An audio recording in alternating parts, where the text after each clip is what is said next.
Hey again, people. Just an update on the shooter and where we stand with new information. So in the first video when I went live, when they had this guy in custody with his pants down, he said he was the shooter. He acknowledged that he was the shooter, and he said, just shoot me. So people are now saying that he was a decoy for the shooter. I don't know if that's true or not. He probably just didn't like him. Everybody was saying, why did they think it was him? Well, he admitted to it, and he was saying, just shoot me. So I covered this in the last video, that supposedly internal leak from the ATF where they identify the gun as a 30-06. It sounds like this was a legit thing because everything they're saying, they found transgender sayings on some of the bullets. So this looks legit that the shooter is probably transgender. FBI said they know who the guy is and he's identified. Well, that's kind of misleading because now they're offering a $100,000 reward to catch him. And they haven't released his name because they don't know his name, but they have released his picture, which I'll get to here. So this is the shooter's rifle, 30-06. Synthetic stock, pretty standard hunting rifle. People talking about this is a professional hit job. I don't know about that. The rifle doesn't look new or clean or immaculate, and the scope is mounted what I would say junky. This scope ring here is really close to this neck and your knobs. The scope ring here is almost off, so I'm not sure why whoever set the scope up would do this. It looks like they wanted this closer to the cheek weld back here instead of more further up and centered. So this mounting bracket should be centered here, and this is usually centered over here with a little bit of leeway for eye relief back and forth depending on where your cheek weld is on there. So I would call this a junky scope mount. If I paid somebody to do this, I'd be like, you're an idiot. And if I saw somebody with this gun like this, I'd be like, dude, you don't know what you're doing. Now, people are going to say that, well, then how do you hit a guy? Look, hitting a guy at 200 yards, as I said before, is a pretty easy shot. I mean, in the military, we'd shoot at man-sized targets at 400 meters with open sights, no scope. So when you drop down to half that with a scope, very, very easy shot. So they're saying this is a better high-resolution picture of the shooter, but this has been AI generated. So AI has cleaned this up. Not saying it's not accurate. This is a higher resolution picture because AI filled in the blanks and said this is what AI thinks it would be. These are the actual photos released by the FBI, which I think are kind of blurry at best. I can blow them up. So here's the first picture, and here is the second picture. When I looked at this, I was noticing his hands. Why is his hands clenched? And it almost looks like it's kind of shaded in. Again, I'm always looking for something when government releases something because I don't trust them. So now the FBI is offering a $100,000 reward for information leading to the identification and arrest. This, to me, isn't a good sign. They say they know who the shooter is. We got a picture. They're offering $100,000 to find him with all the resources. If they got DNA, if they got fingerprint matches, this guy's supposedly a college kid. They've tracked him from the college campus or on the college campus. He's got to have a phone. He's got to have family, friends. Now, 4chan says they've ID'd the guy. So here's the official release where they're saying they actually tracked the shooter. Through all that work last night, we were able to make a few breakthroughs. We were able to track the movements of the shooter. Track the movements, not the shooter. So the movements meaning they probably got a cell phone, and they've tracked his cell phone. 7:52 a.m., this subject arrived on campus, shortly away from campus. We have tracked his movements onto the campus, through the stairwells, up to the roof, across the roof to a shooting location. After the shooting, we were able to track his movements as he moved to the other side of the building, jumped off of the building, and fled. So this will be good that they have all this tracking ability because where they found the gun is probably going to be backed up by the tracking where he fled in his path, which makes it better to tie the gun to him. So they're not saying how they're tracking him, but obviously it's his phone. Our investigators have worked through those neighborhoods, contacting anybody they can with doorbell cameras, witnesses, and have thoroughly worked through those communities trying to identify any leads. We do have good video footage of this individual. We are not going to... I don't understand this.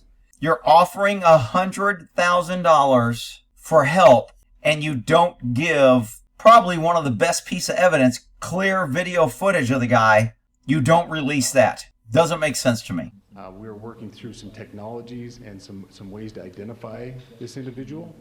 If we are unsuccessful, we will reach out to you as the media, and we will push that publicly to help us identify them. But we are confident in our abilities right now, and we would like to move forward. If they were so confident in their abilities, they would not be offering $100,000 for information, in my opinion.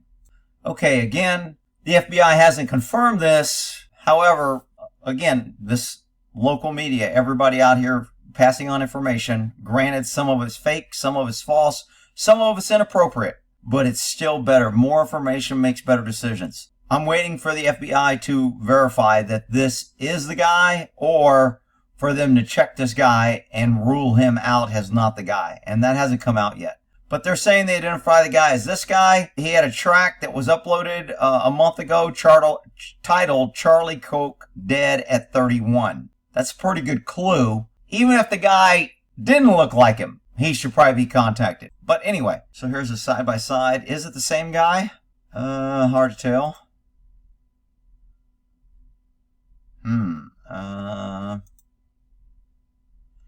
Yeah, the picture of him is not really clear. I was trying to look at the bridge of the nose, maybe. This guy has acne in that picture. I can't tell from the clarity of this if he has acne or not. He's wearing glasses here. Are these prescription glasses? We don't know.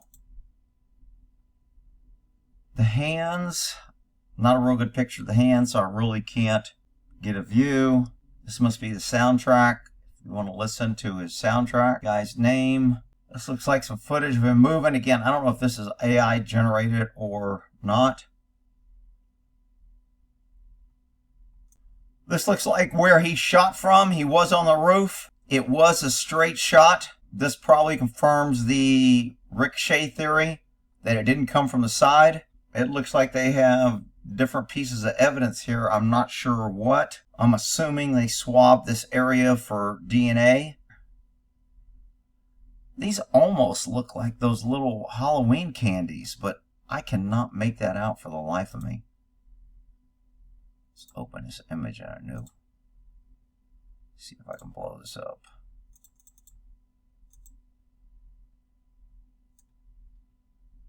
Yeah, I have no idea what those are.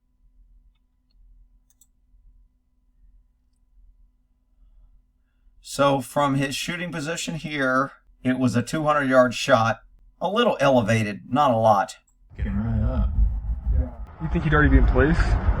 You would think that. So there's somebody on the roof right there? Just saying. He just ran from over. Where's my finger? Over there. Ran. Yeah. This is a pretty good little video here. The Wall Street Journal reported that the ammunition, because they found some rounds in the magazine, was engraved with transgender anti-fascist ideology. Now, normally I would think the government would hide this, and the media is going to definitely try to hide it, because without transgender shooting, we probably wouldn't have had a shooting in a long time. This guy is probably going to be in the queer community, transgender, LG, whatever the hell they call it. Somebody did this saying he has black nail polish. I can't tell if he has black nail polish or not. Acne here.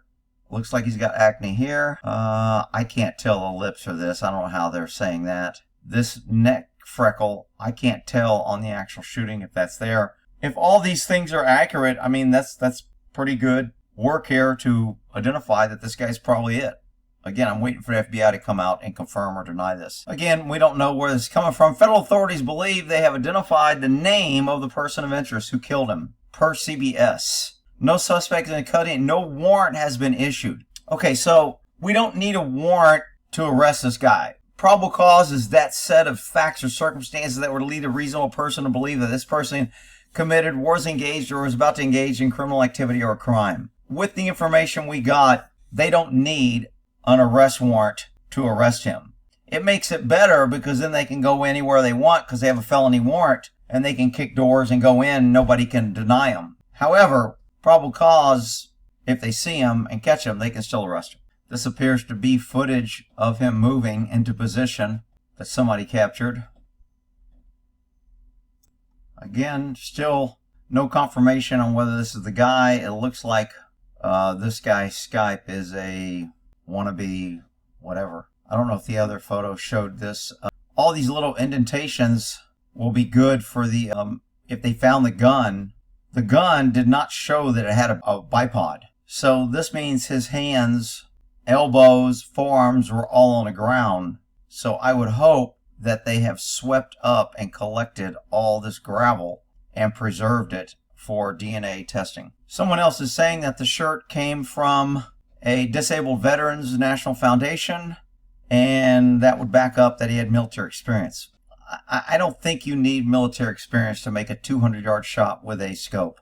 I could probably take the most novice shooter and have him hitting a man-sized target with a scope within 3 or 4 rounds. So it's not this shot was not rocket science or some great feat.